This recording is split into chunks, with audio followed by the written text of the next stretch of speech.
Tell me if this shit's knocking. If we hear a loud snap, we know we fucked up.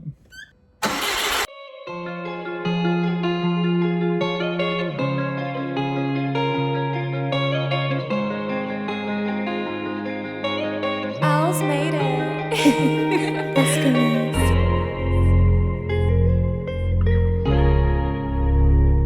What's going on, guys? Welcome back to the channel. Welcome back to another video, and this is part 2 of the rebuild on my STI. I told you guys in the last video we were gonna go all out on this thing, and I'm still kind of torn, but I think what I'm leaning towards is sending the stock motor as long as I can, seeing how long it'll last. I have parts to fully build this thing now. I have all the parts sitting right here for the build. Honestly, I don't know. Now, I couldn't find any issues with the stock motor, so I'm like, why not send it for a little bit longer? I know at some point it's probably gonna have either ringland failure or a spun rod bearing. Let's just send it until that happens. So I'm gonna show you all the parts that I have for the build. Some we're gonna use now, some we're gonna use later. All right, so look at this beautiful collection of parts for the STI. So this is the 18G I was telling you guys about in the last video. It's a Tomioka. Some people don't like these turbos, but I've heard nothing but good things about them. The cartridge in the center is made by Mitsubishi, so probably good enough. I have an Excetti flywheel. If you guys are rebuilding an STI and you need an OEM flywheel, these are OEM equivalent and they're 70 bucks. FJF 505. We have an ASIN water pump timing belt kit. We have an OEM gasket kit, so there should be head gaskets in every seal. We have turbo to downpipe gasket. We have up pipe to turbo gasket. Some spark plugs. We've got group N engine mounts. The turbo, I don't think we're gonna use. I think we're gonna reuse the stock turbo with the stock motor, and we're gonna save the Tomioka for this. So this is built by a company local, and this motor is rated for 550 horsepower. This thing has JE pistons, H-beam rods. She's fully built. So I'm gonna hold on to this motor until that one blows up, and then we can go ahead and swap this one in. So you guys can see it's still an open deck design, but we've got some beefy pistons, we got some beefy rods. This thing was line honed, it's all ready to go. I just wanna reuse what we already had since it's good. Now what I ended up doing on the heads is I just got them resurfaced, I got them pressure checked, they are all good, ready to go. No scoring on the cam journals or the cams themselves, so these should be completely good. So we got the parts, we got the motor. I say we start reassembling this thing. All right, let's hope this kit comes with a rear main, dude. Last time I rebuilt one of these, I didn't buy a gasket kit. I pieced everything together and it ended up being so expensive. Looks like we got head gaskets. I do see a rear main. Okay, let's go. And then this too, if you guys are doing this, just shop around. It's so easy to find cheaper parts. I want to say this kit was $252. The dealership wanted almost $500, and the other cheapest I found was like $350. 252 bucks for all the gaskets. Oh, and it comes with all the exhaust gaskets too. I'm gonna grab a little bit of oil. Oil up the lip, maybe a little more. Brake clean it out. There is a company, Pt.2 makes a seal installer. I don't have one and I'm kind of a cheap ass and didn't want to order one, but this is what I found. This is a Ninja Creamy Cup and it fits perfectly around the seal. So we're gonna use this to install the rear main.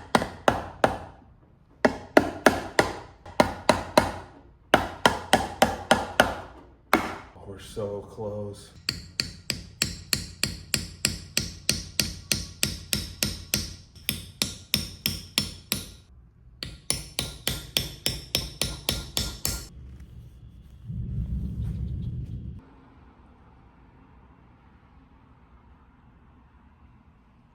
It's only gonna be slightly heavy.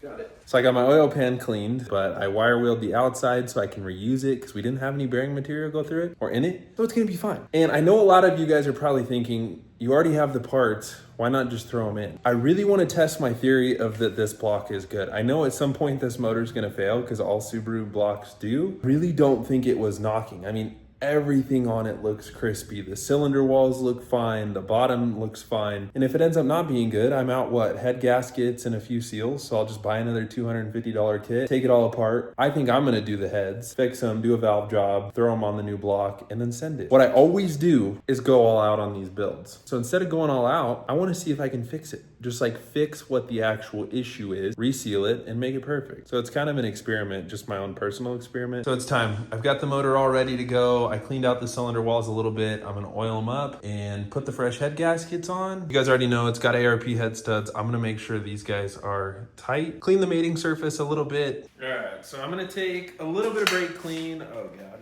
did I smack that? Okay, maybe a lot of brake clean. And I mean, the surface is pretty clean already, and now I won't even lie, I'm a little bit nervous throwing this thing back together because I already have the block. So I'm like, if I do all this work and this thing is knocking, it's gonna be slightly annoying, but at the same time, I already kind of know the risks of it and I already have the block ready to go. Kind of want to experiment, you know? I've got the time, I've got the freedom to be able to pull this thing apart and put it back together. And I feel like every YouTuber just fully builds everything, and I kind of want to see if I can just be a scrapper and like put it back together correctly. Just be really careful when pulling these out to not damage them. Part number 402-007903-770, and I remember that from the last one being the exact same. Now they are multi-layer steel. That's what they use. All right, now the only thing when you're putting head gaskets on, and I know everybody talks about it, make sure these holes right here line up with this oil passage. Boom.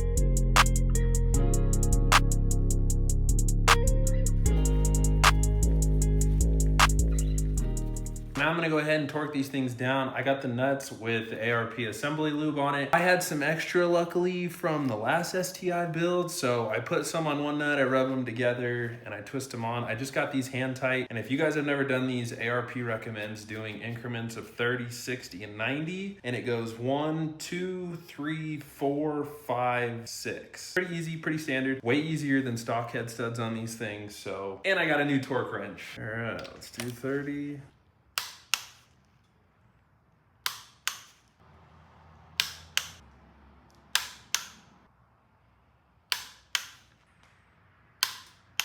Now we bump her up to 60.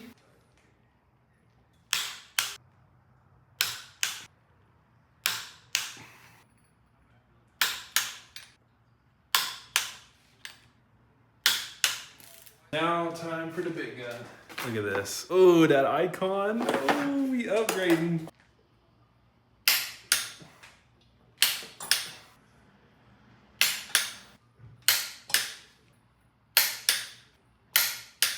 All right, cam's going back in.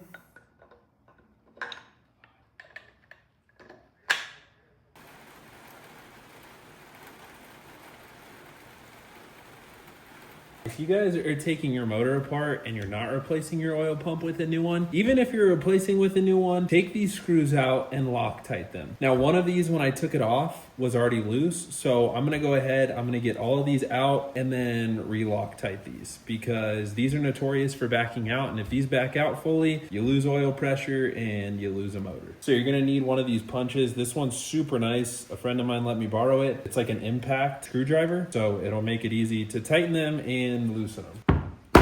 Now they are all loose.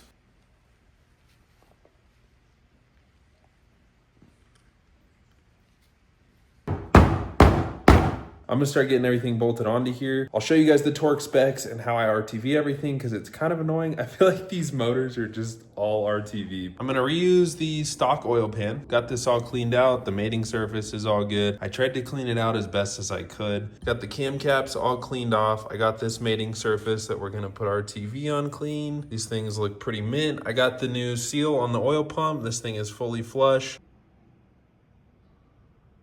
Now, you can get the seal driver kit from Pt.2, but this is what I've done on every single STI motor I've rebuilt. I set these things in before I put the cam caps on. I haven't had any issues with them leaking, and it's made my life a little bit easier. So as long as they're sitting flush, once I put the cam caps on, I'll make sure everything lines up good. There's little grooves that these things kind of sit up flush against, and just like that, they should be perfect. So we're gonna leave those. I'm gonna RTV the cam cap, throw it on, torque it down, and then we can put the valve cover on.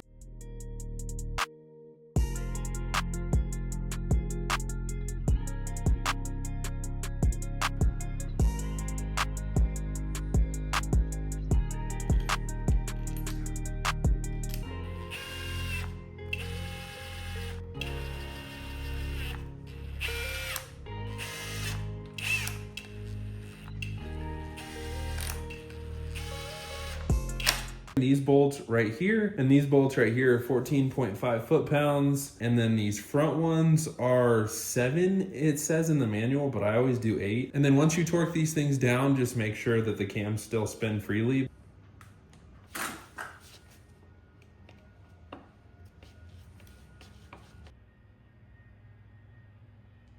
So now here's the fun part. So we get to put the valve cover on. Now here's what I'm gonna do. This is what I do on all Subaru motors. I RTV all along here, and then I put an extra glob right here in this crack because it's always notorious for leaking. So if you guys are doing this, like I said, I put a thin little bead all along here because even though it has the gasket, these things just leak.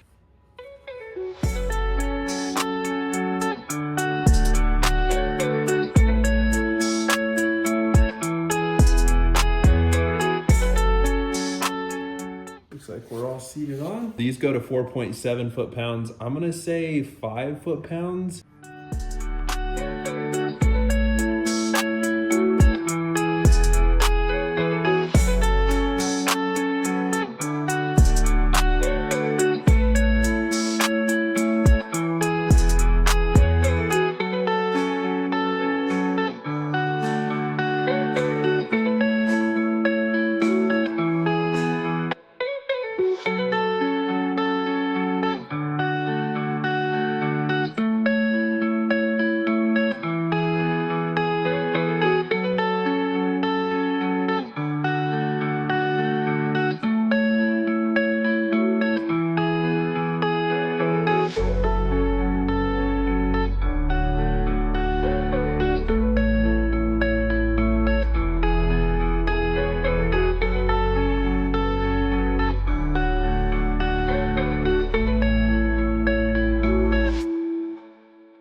All right, so we've got all brand new pulleys, all brand new timing belt, and I only had to do that 3 times. So don't forget this AVCS feed line right here, because I had to disassemble the entire timing assembly again. Take this rear cover off to get this on. All right, boys, it is time for the turbo. Let's get this thing bolted on. Crusty, but she's in, honestly, such good shape. No shaft play, she's dialed. Pendant, we're just gonna send it. Oh, come on, dude. Did the oil?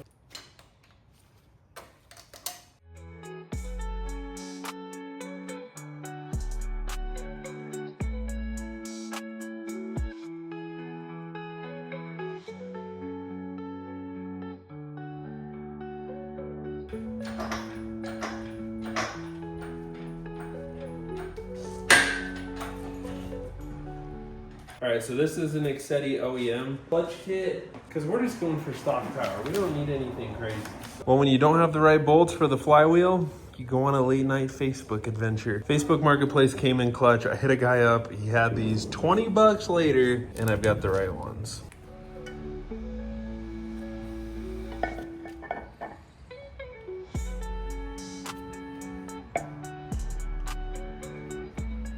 Now we're gonna Loctite these things. You guys can Loctite them, especially if you're gonna reuse the bolts. I always say Loctite.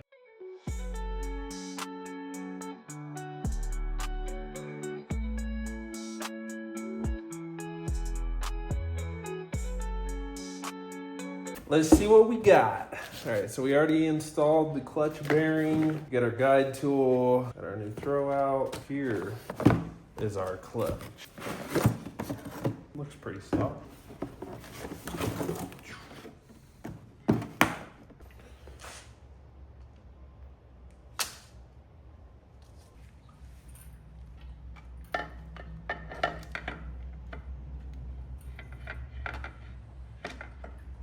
All right, everything is good to go, and now we can pull this guy out. Slides in and out like butter.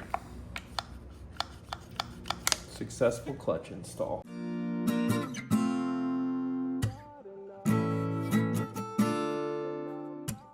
I'm gonna go ahead and get this side of the transmission all done up. So I've got my moly grease right here. I went ahead, I cleaned and I greased this shaft that the throwout bearing is gonna slide on, and we're gonna go ahead and get this fork up in here. We're gonna take our throw out. Then make sure you don't install this backwards or you're gonna have to pull your motor back out. All right, so as you can see, just like that, she's ready to go. Now we're gonna take our slide pin. I'm gonna put a little bit more grease on it. And just like that, we're ready to go. Don't forget to put your little 14mm Allen back on. Moment of truth. Well, not quite.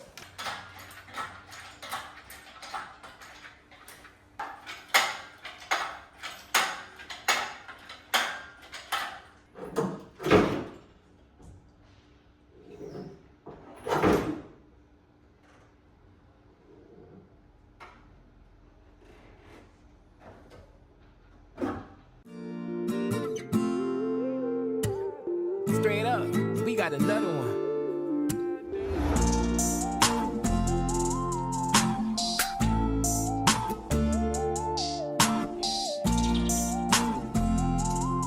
All right, so I ran into a bit of an issue here. So I went to make sure that this would fit on the turbo, and if you guys saw the turbo, it was covered in black soot, and I figured out why. This is a Perrin 3-inch intake, and this is a 3-inch coupler. When you buy these new, they come with adapters. They come with 3-inch to 2.4, and we've got a stock turbo, so check this out. Yeah, hot dog in a hallway, so that's not gonna work. So I hit up one of my buddies, and instead of waiting the 4 days to get the coupler adapter, which I'm gonna keep this and then get the adapter for when we do the full build, but just to get her done and back on the road, I found a stock turbo inlet, and I'm actually gonna go pick up a box for the end of this. So we're gonna go back to OEM, but I got new gaskets between the TGV and the intake manifold, and I've already got new gaskets on there. All right, so there's a little coolant tube that we gotta pop through. She said one dose. Oh, we're so close. That's not enough, but one dose got me not enough. Yeah, I can't lie, I think I've had enough. Saw it from the start that you were acting up. I'm balling the score and I feel like I'm rowdy. I'm dripping on every season. Go bottom of my knapsack, I might just go tap it, but I ain't really get a read. All right, I'm not even gonna lie. I'm pretty nervous to start this thing up, but I'm gonna keep this about as real as I can possibly get. So I know a lot of YouTubers are like, oh, first start, and they've already started it and made sure it runs, but I'm gonna keep the camera rolling and you guys are gonna see the first start with me. So obviously it's not a fresh motor. What I'm really nervous about is if this thing was knocking and if the short block's even good. Somebody commented and they were like, dude, that's so much work. It was a lot of work. I know a lot of YouTubers, they'll do it in a day, but it took me, I think 3 days to get everything in, buttoned up, and to where we're at right now. I went ahead, I replaced the intercooler with a stock one. We did the stock airbox. I think it looks better and functions just as good. I replaced the downpipe to catback gasket because it was completely blown out. So we probably had an exhaust leak right there. We shouldn't have any exhaust leaks on this thing. Both funnels ready. I also decided I'm gonna use distilled water for the first start, but you never know. If I have to yank this thing back out, I really don't want to have to deal with coolant again. Here goes nothing. I'm so excited. It's beautiful outside. This was a lot of work. I hope she runs good. I unplugged the crank position sensor too to build oil pressure. I'm probably gonna crank it for like 7 or 8 seconds, plug it back in, make sure we have no leaks, make sure fuel's not leaking because fuel leaks are scary, dude. And then we're gonna fire this thing. So let's do it. But here we go. I think the engine bay looks a lot cleaner than when I pulled it apart. Like I said, we went back to a stock airbox, so it's huge. It's this whole snorkel thing into the box, but it looks good. It's gonna function just as good as the other one. And the parent wasn't even seated on the turbo. Got some pretty heavy duty clamps right there. I made sure that one down there is good to go. Let's get to pouring and see what happens. I'm not nervous, you're nervous, all right? Ooh, all right, here we go.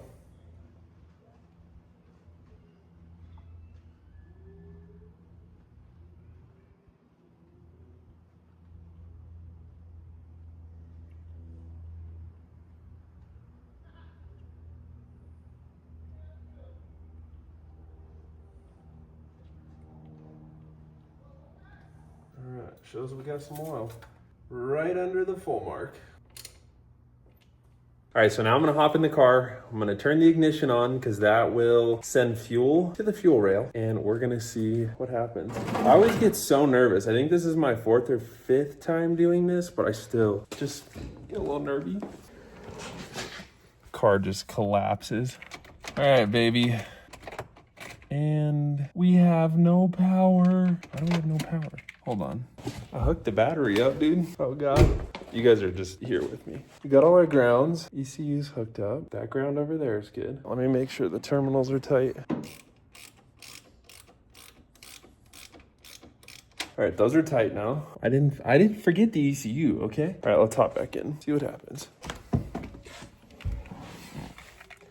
Oh, we've got power now.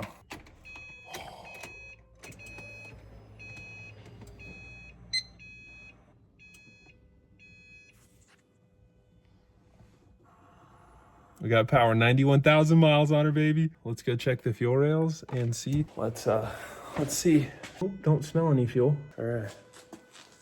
Yeah, underneath looks fine. You guys can see, looks fine. This is just water from the radiator. And then that is from when I just poured the oil.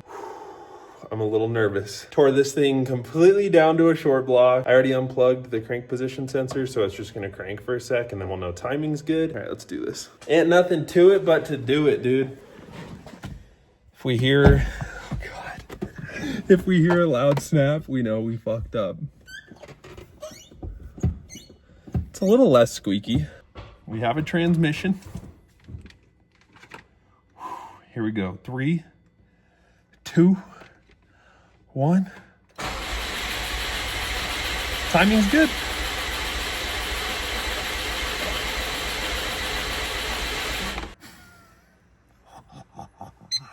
Okay. Shit, I'm nervous. All right, do it one more time. My leg's like shaking. Why am I nervous? All right, I'm sure we have oil pressure now. All right, I'm gonna crank it one more time just to make sure we have oil pressure, and then we're just gonna send it. All right, there's no way we don't have oil pressure right now. And this is just a one take. I'm just keeping this shit rolling. So you guys know that this is a one take. Looks good so far. Let's see. No leaks. Get my hand down in here. Oh God, I'm nervous, dude. You ready to fire, baby girl? See how you run. Oh, we're about to do it, dude. Wait, I think I'm gonna set you guys up. Yeah, I'm gonna set you guys up. All right, again, tell me if this shit's knocking. All right, we got this though, dude. I gotta have confidence. I took my sweet ass time on her, so find out, brother.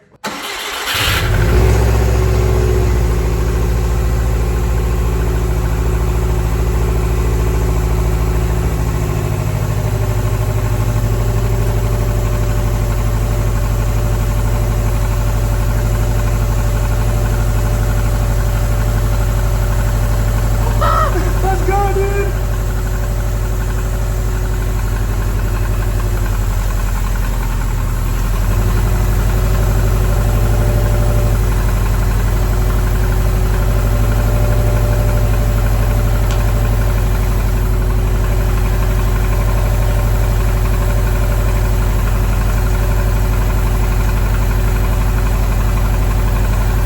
The belt's a little squeaky, so I think I need to adjust the alternator, but other than that, we're golden. She sounds so good.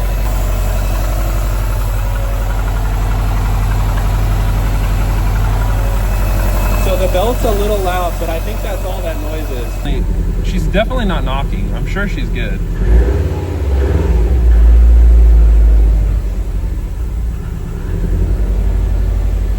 All right, before I fume myself out, I'm gonna shut it off. Holy shit, we did it. Yeah, that belt's squeaking for sure. I need to tighten it. Well, dude, we did it. Let's go. Dude, we did it. Let's fucking go. All right, well, all is well. She runs pretty freaking decent.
All right, well, honestly, I'm gonna call that a success. She sounds good. It's still, there's like a weird noise coming from the front, but I think it's the power steering pump. I'm crossing my fingers, that's what it is. There is a bigger issue. Something weird with the starter. I don't know if it's going out because sometimes it's engaging and sometimes it's not. And then somebody commented that my firewall could be cracked, and I'm wondering if that's an issue, because if I have the clutch pushed all the way down, there's no engagement issues, but if it's like slightly up that much, you can hear it grind really hard. And it's gonna ruin the driving experience. So I need to figure out what that is. I'm like, I know the clutch install was perfect. There were no issues with the clutch install. What that issue is, I don't know. So I'm like, okay, if all we have to do is a power steering pump, a starter, fix this firewall, it's gonna be fine. But here, I'm gonna set you guys up so you can hear what I'm talking about. It's so weird though. So the clutch pedal's still squeaky, even though I greased everything up. I think my firewall's probably cracked. So we're gonna have to fix this thing. But yeah, listen to this. But just something weird is going on.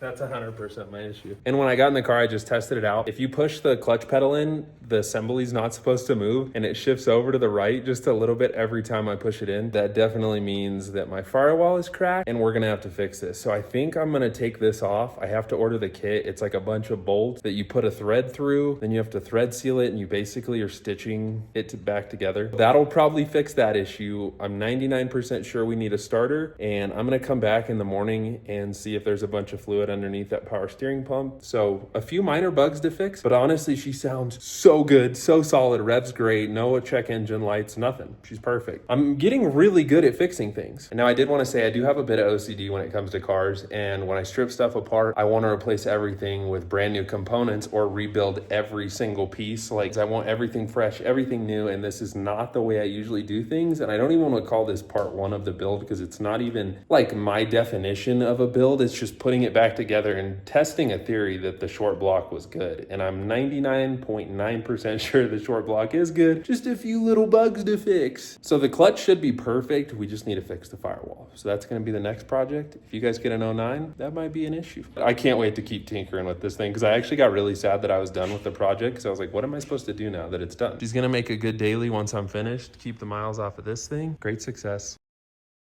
Well, I've got $200, a bunch of shit boxes. Let's go buy a Subaru motor.